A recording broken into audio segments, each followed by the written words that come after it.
The sun rose over the city like molten gold, spilling light across glass towers that reflected the sky in their unbroken shine. From above, the wealth of the city glittered as if it had no memory of hunger or hardship. Guards in crisp uniforms stood at every gate, eyes sharp, hands resting on the cold metal of their weapons, watching. Luxury cars glided silently across wide roads, their engines almost too soft to hear, but their presence a loud announcement of power. Behind those walls, men and women moved with authority and purpose, untouched by the struggles beyond their gates. Below, the streets of the city's other face carried dust in the air, and the red dirt marked the feet of those who walked tirelessly from dawn to dusk. Rusted corrugated roofs rattled in the morning breeze, narrow alleys twisted like a river without water. Children chased each other with bare feet, laughter breaking the silence like birdsong, but shadows of worry lingered on the faces of their mothers, who balanced bowls of yams, bundles of firewood, and dreams they could barely afford. Every day was a battle, and yet small acts of kindness survived. An older neighbor sharing a piece of bread, a young boy carrying water for his sick grandmother, a mother giving her last coin to another in need. In the struggle, hope refused to die. Even amidst the rising skyline and the creeping streets of hardship, tradition walked beside the modern city. Elder women sat on worn wooden stools, their heads wrapped in patterned cloth, and eyes that had seen both famine and festivity. Their words carried weight. "A daughter who disrespects her family dishonors the ancestors," they said quietly to those who would listen. Family honor was a currency more valuable than gold, and the gossip of neighbors could fall like rain or strike like a storm. In these streets, even as the city hurried forward, community judgment and wisdom followed closely behind, shaping lives in invisible, persistent ways. Amid the dusty paths and narrow homes, a young maid moved with quiet precision. Her steps were careful, measured, as though the weight she carried could be felt by anyone who looked closely. Her eyes, dark and deep, held stories no child should have to tell, burdens of responsibility, worry for her younger brother, fear for her mother, and yet a strength that would not break. She was small in frame but tall in endurance, and even the elders whispered that her spirit had been carved by hardship and tempered by necessity. She walked through the gates of a mansion that could have been a palace, her hands gripping the corners of her cleaning cloths, eyes lowered. The floors shone under her effort, polished to reflect the grand chandeliers above, though she would never touch them without permission. She carried platters of food, carefully arranged for tables she would not sit at, for meals she would never taste freely. Every command she followed reminded her that this house was not hers, and yet she performed her work with dignity, as though her discipline could hold together the fragile thread of her family's survival. Inside, servants moved like shadows, attending to every need of the household, but she alone bore the quiet weight of her own burdens. Her necklace, a simple chain with a small pendant given by her late father, rested against her chest, a reminder that even in the face of wealth and disparity, her family's honor and love traveled with her. With every sweep of her broom, every polished surface, she carried not only the expectations of the mansion but the hope that one day, the struggles outside the gates might yield to a brighter dawn. And so the city awoke fully, in its glittering towers and red dust streets, beneath one burning sun. Two worlds moved side by side, touching only in whispers and shadows, while a young girl, carved by hardship and quiet resolve, navigated both, carrying the invisible weight of love, responsibility, and the delicate line between survival and pride. The small house sagged under the weight of years and dust, the tin roof rattling faintly against the morning wind. Inside, space was tight, every corner marked by survival, folded mats on the floor, a single table worn smooth by generations of hands, and the aroma of boiled yam mingling with the faint scent of illness. In the corner, her younger brother lay on a thin mat, his chest rising and falling unevenly, each cough a sharp reminder of the fragile thread holding life together. She knelt beside him, adjusting his thin blanket, and whispered softly, "Baba would have wanted you strong, my little one. You must fight." Her mother leaned heavily against the wall, eyes rimmed with fatigue, hands pressed to her heart. "I pray to the ancestors every night that this sickness leaves him," she murmured. "But the gods demand a price, my daughter." Every object in the house carried memories, photos of their late father, a cracked clay pot from her mother's mother, the single chair that had once been her father's seat. And across her chest, the small necklace he had given her rested like a talisman, its simple pendant shining softly in the weak morning light. It was more than jewelry. It was his blessing, a symbol of dignity, courage, and family honor. She touched it gently, as if drawing strength from the memory of his guidance. But the fragile piece shattered as her brother coughed violently, his small body trembling. She pressed a hand to his forehead and whispered, "Please, not now. Please hold on." Fear clawed at her chest, and for the first time, she allowed herself to tremble. The hospital loomed like a gatekeeper of life and death. Its white walls gleamed, but there was no warmth in the faces of the staff. A doctor's hand hovered over a ledger, eyes sharp and unyielding. "We can treat him," the doctor said, voice flat, "but payment must be made first. No money, no surgery. No exceptions." Her mother's eyes filled with despair. We don't have enough," she stammered, voice cracking. "We've sold what we could, but it is not enough." Tears pooled in the young maid's eyes, but she steadied herself, gripping her father's necklace as though it were a shield. "We will find a way," she said quietly, though the words sounded like a plea thrown into a storm. "We must. He cannot die." That night, they gathered what little remained, a hand-woven rug, a set of copper bowls passed down from her grandmother, and a small collection of her father's belongings. Each item sold brought both relief and sorrow, memories exchanged for hope, comfort traded for survival. The family reached out to distant relatives, expecting shared burden, shared love, shared humanity. But one by one, doors closed, voices turned cold. "We cannot help," they said simply, eyes avoiding theirs, hands empty. Blood ties offered no solace.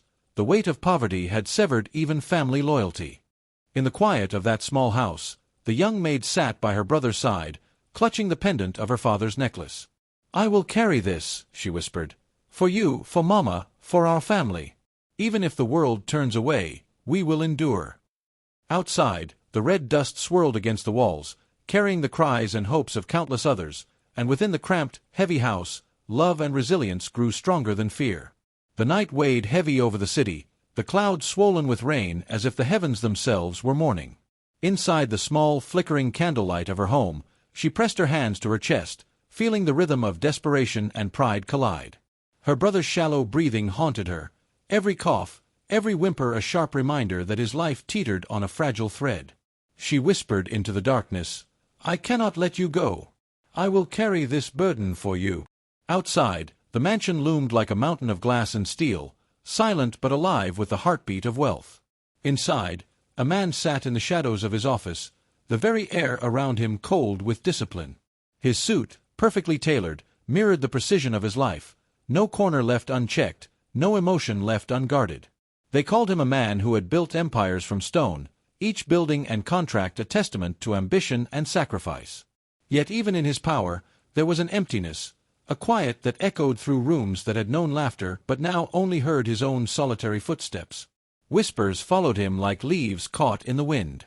Some admired the brilliance of his mind and the scope of his empire. Others feared the sharpness of his temper, the chill in his eyes. They said he had no equals and no friends, that wealth had built a wall around a heart that once might have been tender. And perhaps it had. For in the glow of the moonlight on polished floors, he sat alone, a figure as distant and untouchable as the highest tower in the city.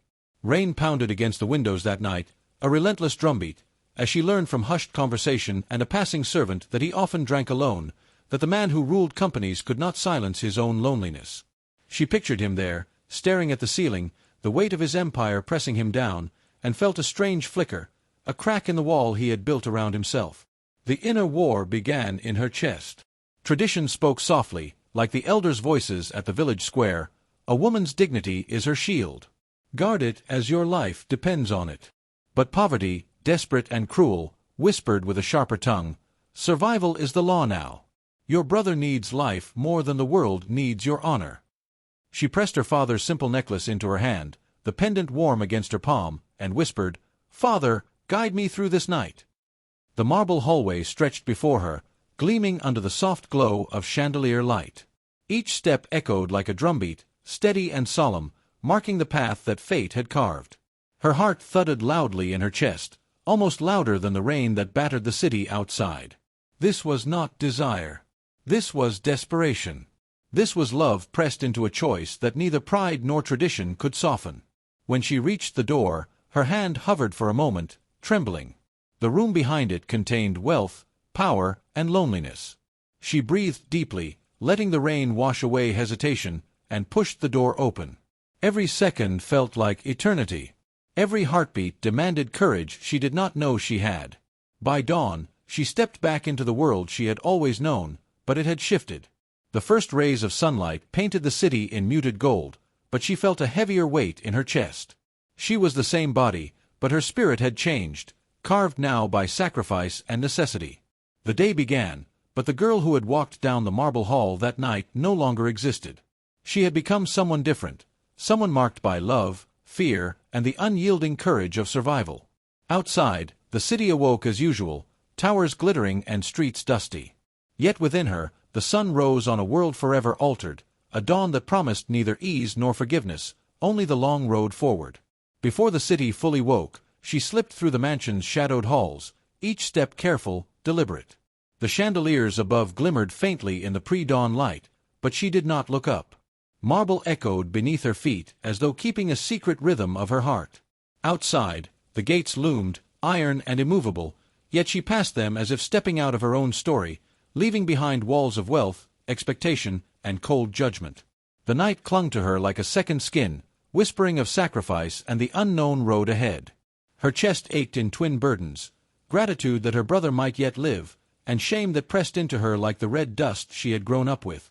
She drew her hands across her face, feeling the residue of humiliation, the weight of a choice no one else could bear. "Forgive me, Baba," she murmured to the pendant resting against her heart. "I did this for him, for our family." Somewhere in the city, a quiet transaction moved silently through glowing screens and digital ledgers. The billionaire's hand did not reach out. No words of comfort, no recognition of courage, no warmth. Only numbers shifted, a proof that life could be bought, that hope could be purchased, but nothing of the human heart traveled with it. She did not expect more. She had already given what could not be returned. The hospital doors opened once the money cleared, and the world of illness and desperation bowed to the power of silver. Nurses and doctors moved with efficiency, their motions practiced, swift, and unyielding.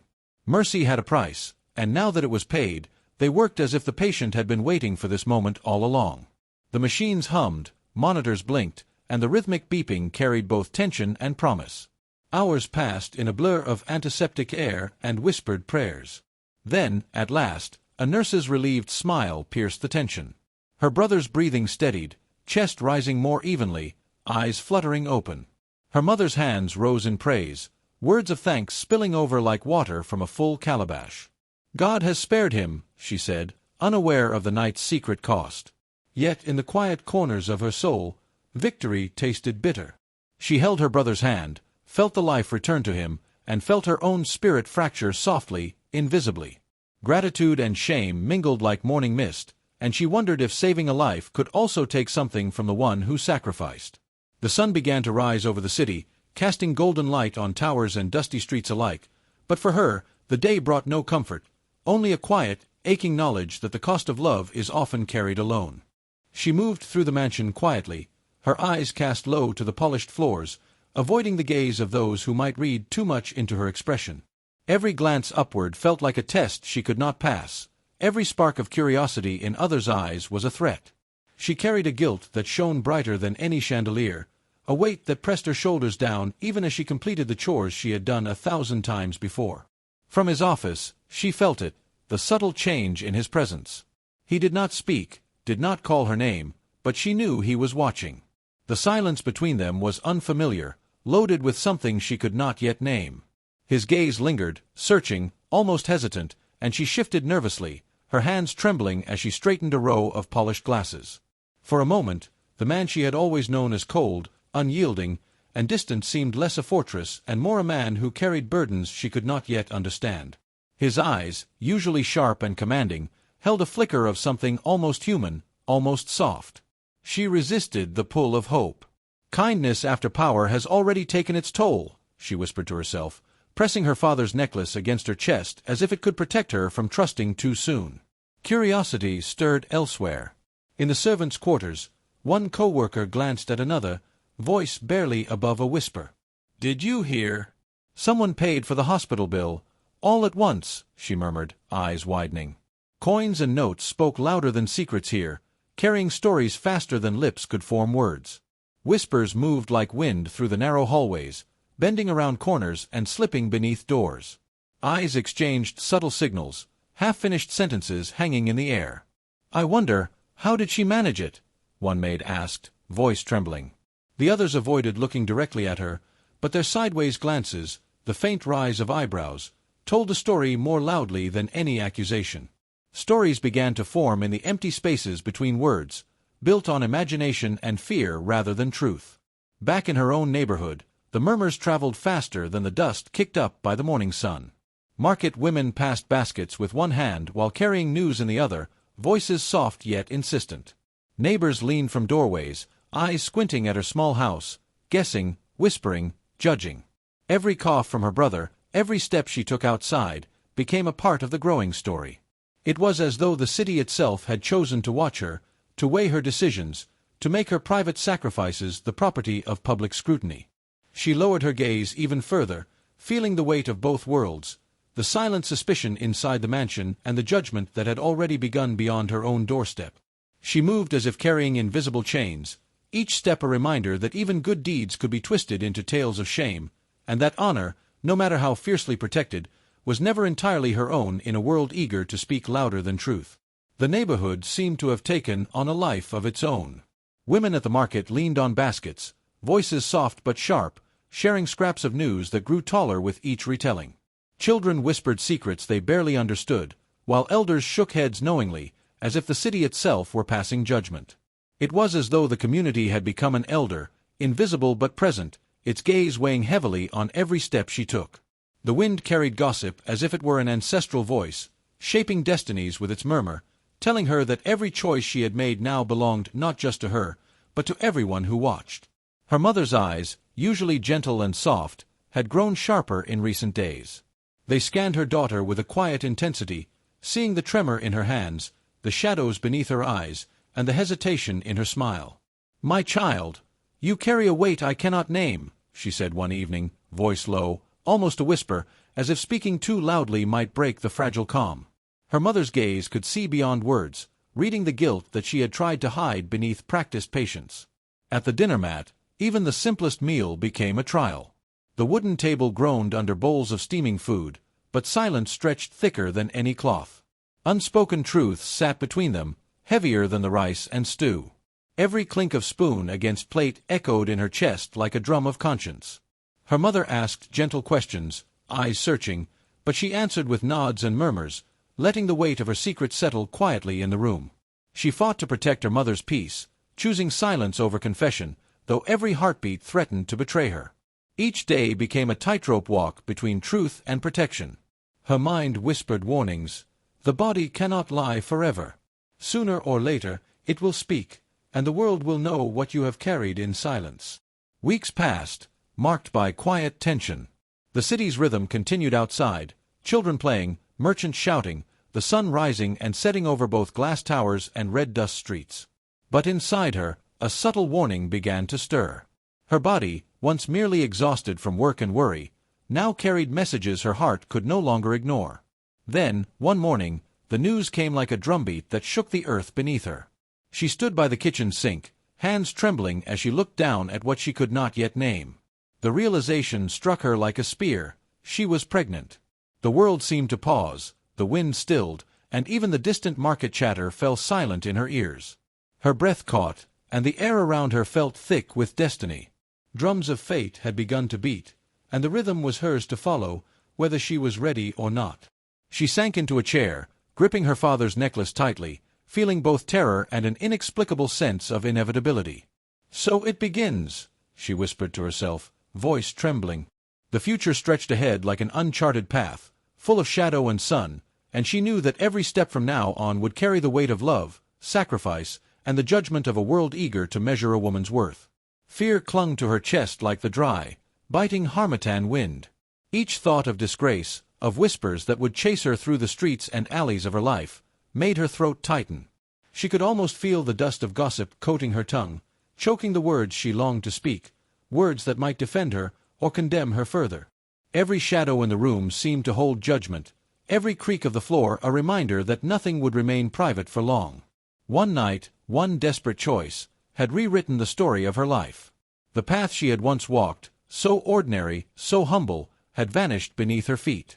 She felt the weight of futures she could not control pressing down on her, a relentless tide shaped by actions born of love and sacrifice. Her dreams, her dignity, even her simple hopes now seemed fragile, bending under the weight of consequences she had never sought. The message reached him without ceremony, carried through the corridors of his empire like a silent drum. Silence greeted the news, heavier than anger, colder than the marble floors of his office. He did not shout. He did not storm. He simply sat, the stillness around him thick, as if he were weighing the very air. His face betrayed nothing, carefully measured, impenetrable. He considered the news with the patience of a man accustomed to building towers from stone and ambition, not emotions.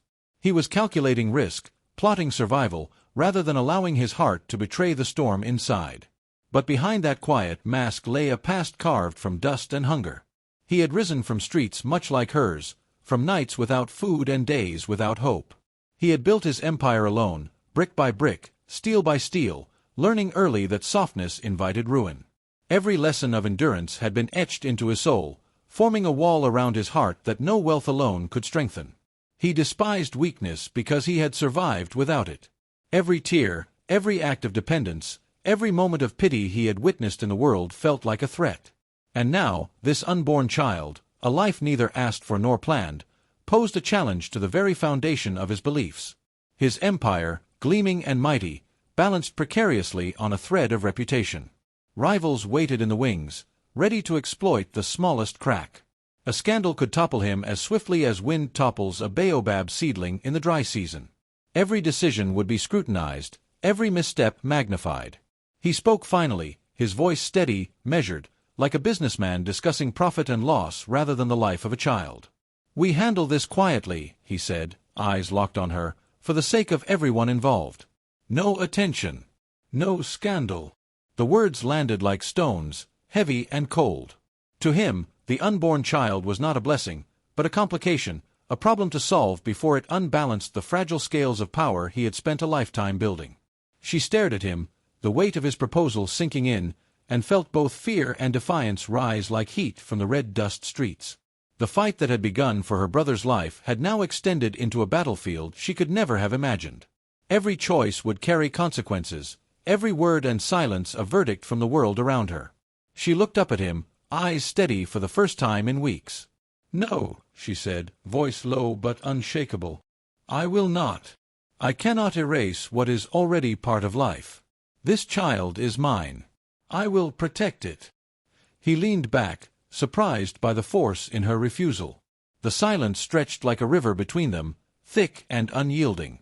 "Do you understand what you are choosing?" he asked, measured and sharp, as if weighing each word like gold. "I understand," she said, her hands pressed lightly against her belly, feeling the life growing there. "I choose this child over approval.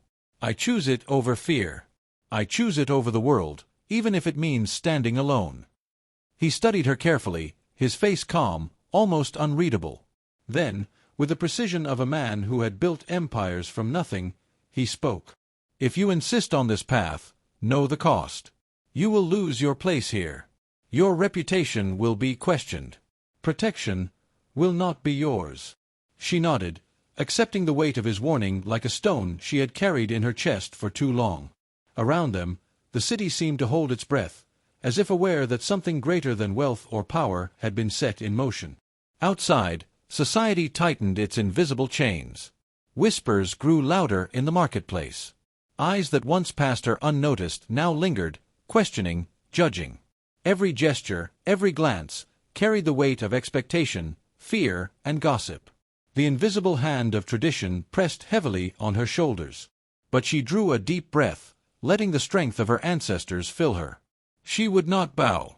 She would not bend. She prepared herself for a battle greater than poverty, greater than whispers or threats, one that demanded courage against wealth, against power, against the invisible currents of fate itself. And then the secret leapt into the world like fire across dry harmattan grass. In the streets, market women whispered it into the ears of neighbors. Radio stations carried the news across the city. Blogs and social media spread it faster than any wind. No corner of the city would remain untouched. Headlines struck like sudden thunder, rattling the glass towers of the wealthy district. Questions of morality and accountability surrounded his name, turning the shiny facade of his success into a public debate. What was once untouchable now faced scrutiny. The empire's glittering walls could not contain the storm that a single choice had unleashed. She felt the tremors of the world shift, but in her heart, a steady flame remained. She had chosen motherhood, dignity, and courage. And though the city pressed down, though the whispers multiplied, she held herself upright. The battle had only just begun, but for the first time, she knew she could meet it without fear. The market square buzzed like a drum in a festival, but today the rhythm carried fear and accusation instead of celebration. In narrow lanes between wooden stalls, voices clashed. "How could she do this?" a woman cried, gripping her woven basket tightly. A poor girl, daring to entangle a man of towers and glass? Nearby, a man shook his head. And yet, did he not take advantage? Power can blind even the strongest eyes. Justice cannot hide behind gold. Fingers pointed at her, the whispers climbing like smoke through the busy air. Children paused, sensing the tension adults tried to mask. Husbands muttered to wives, neighbors leaned from doorways, and the rumor became a living thing, spreading faster than the harmattan wind. Inside his office, the world seemed smaller, quieter, yet more dangerous. The tall windows reflected not just the city skyline but the weight of reputation, fragile as a cracked calabash. He sat behind polished wood, hands clenched, summoning her without a word of preamble. The storm had come behind closed doors, unseen by the busy city, yet as fierce as any market brawl. She entered, her steps deliberate. He rose, eyes cold, lips tight. "Do you know what you have done?" His voice carried years of empire, built from dust and hunger, now trembling under the threat of truth. "I do," she replied, steady, feeling the pulse of courage her ancestors had sown in her blood. "And I know what must be done. Money cannot undo what is right. You cannot wash responsibility from your hands with coins alone." He paused, staring at her. No shouting, no raised voice, yet the silence pressed down heavier than thunderclouds before the rains. The air itself seemed to hold its breath, waiting for a crack, a confession, or a concession. For the first time, the balance of power shifted. He, the man who had built towers and hotels from nothing, felt small before the unwavering gaze of a young woman defending life, dignity, and honor. Her courage shone brighter than the gold he had hoarded, and he felt, in that moment, the quiet sting of conscience. You speak as if I have no say," he whispered, almost to himself. "You have," she said, her voice steady as the river against stone. "But wealth does not cancel the bonds of morality, nor silence the call of truth. Remember that even towers of glass will crumble if built on neglect of what is right." He sat back, breathing unevenly, feeling the weight of her words more than any enemy's arrow. The city outside judged and whispered, but inside, something greater than fear had taken root, the first lesson that responsibility weighs heavier than silver and courage cannot be bought. Her fingers trembled as they brushed against the cool metal of the necklace, the simple chain her father had left her like a whisper of his presence. Slowly, almost reverently, she unclasped it, letting it slip through her shaking hands. "Forgive me, father," she whispered, her voice almost lost among the creaking floorboards and the low hum of the city outside. "I have dishonored your name. I have failed our bloodline." The weight of the family honor pressed upon her chest, heavier than any sack of grain carried by the market men. In a society where whispers could break reputations, where the judgment of neighbors could twist a life into shame, she felt the eyes of her ancestors upon her, accusing. Yet, as her gaze fell to her brother's pale, sleeping face, warmth returned to her chest. The fear that had threatened to consume her melted into something fiercer, love. She had saved him. She had risked herself, not for greed, not for power, but because the bonds of family and blood demanded it. The necklace, once a symbol she thought tied her to shame, began to glow in her mind as a circle of forgiveness, a ring of sacrifice, and the courage to endure. It was then that her mother's steady footsteps echoed across the worn floor. She appeared in the doorway, eyes sharp, yet softer than the whispers of the street. "Child," she said simply, and the single word carried the weight of generations. The girl swallowed her fear. "Mama." Her voice cracked, but the truth poured out, raw and trembling, like rain soaking dry earth after a long drought. She told her everything, the debt, the payment, the night spent walking past towers of wealth, and the secret that had grown in her womb along with her shame. For a long moment, silence reigned. Then her mother's eyes, dark and deep like the shade beneath a baobab tree, softened. "My daughter," she spoke, voice firm but full of the wisdom of elders, "the world tests us with its cruel hands. Poverty, fear, and power, they are stones that weigh heavy, yet they do not decide your heart. It is your intention that carries honor." The young woman lifted her head, tears still streaking her face. Her mother reached out, placing her hand over hers.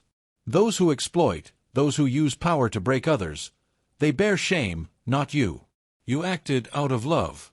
That necklace, your father's blessing, is not a mark of failure. It is a circle of strength. You have preserved your spirit when many would have surrendered."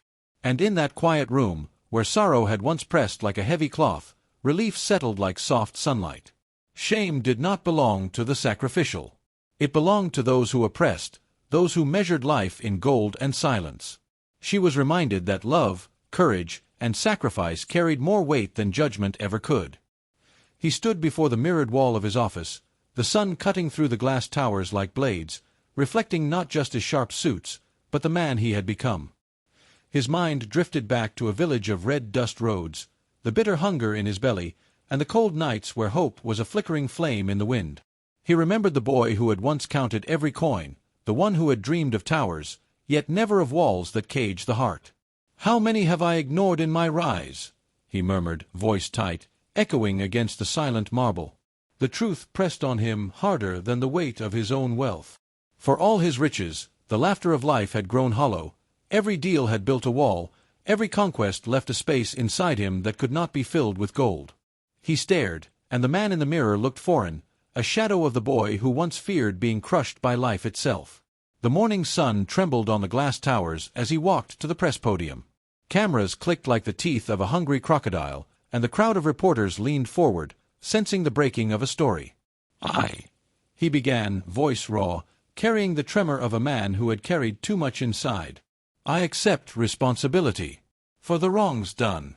For the lives affected. I do not ask for forgiveness, nor do I hide behind wealth. This is my truth." Gasps rose from boardrooms and market stalls alike. Elders shook their heads in disbelief, debating under the shade of their baobabs whether such courage was folly or wisdom. Partners whispered in fear, retreating into the safety of contracts and gold, leaving him to face the consequences alone. Yet, even as alliances crumbled, he felt the first warmth in years, an ember of humanity kindling where pride had ruled. The contracts, the status, the endless corridors of power, none mattered when measured against the weight of right and wrong. His empire, mighty and unyielding, trembled slightly, proving a truth as old as the drums of his village, even gold bows to conscience. Inside him, pride wrestled with redemption.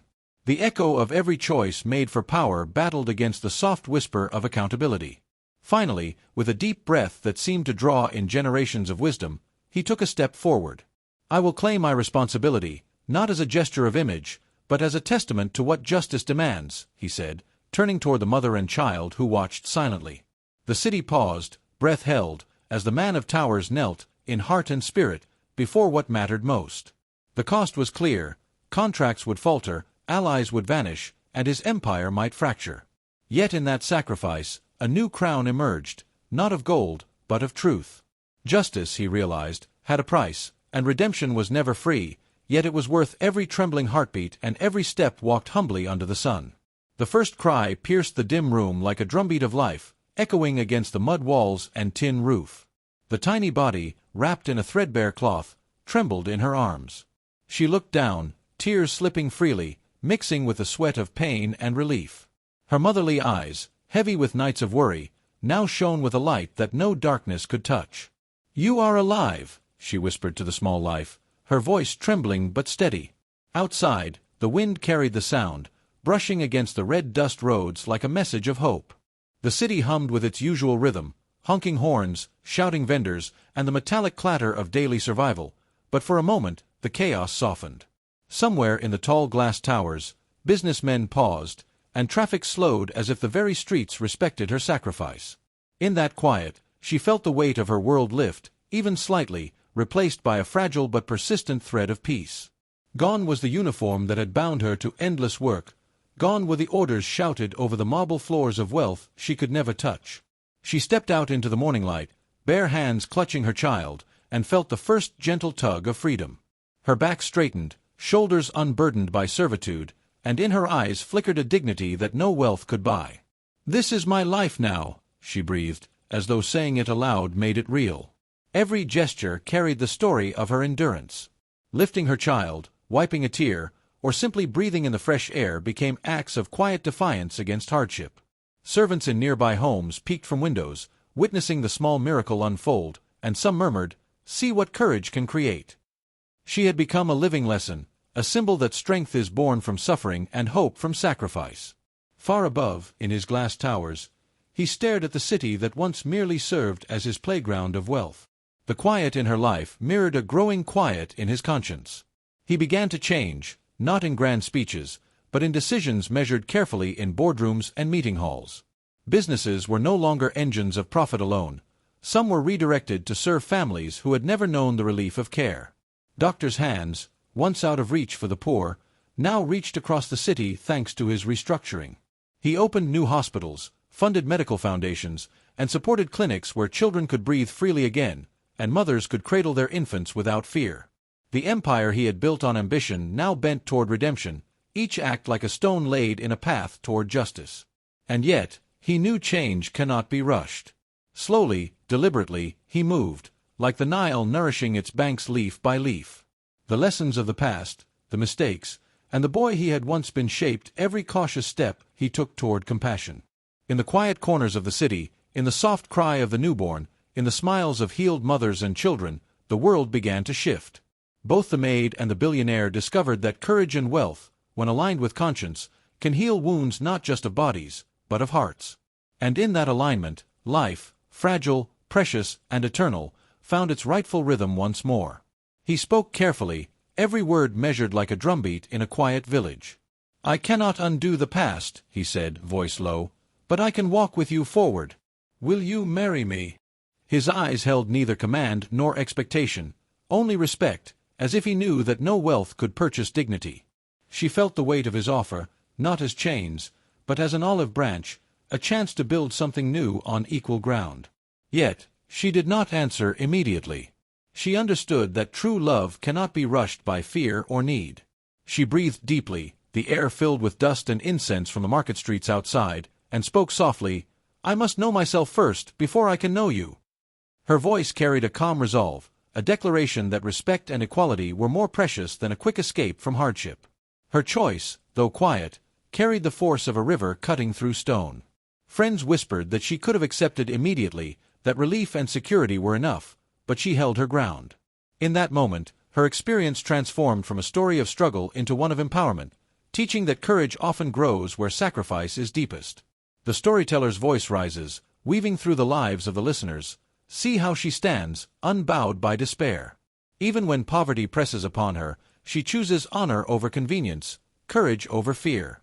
Let this tale remind all who hear it. Love can build bridges, but it must never demand the loss of dignity. In the silence that followed, the child clutched the father's necklace, the golden circle shining faintly against small fingers. Through that simple gesture, past, present, and future intertwined, a symbol of connection and hope. From the city's glittering towers to the dusty alleys of home, the sun dipped low, painting a skyline of reconciliation. Wealth and sacrifice met, not as enemies, but as equals in the lesson of life. The story closes with wind carrying its message through the streets, over markets, and into hearts. Power without compassion is empty. Redemption belongs only to those brave enough to face consequence. Honor, courage, and love, these are treasures untouched by gold or fear, passed from one generation to the next, held tightly in a child's small hands, under a sky that glows with promise.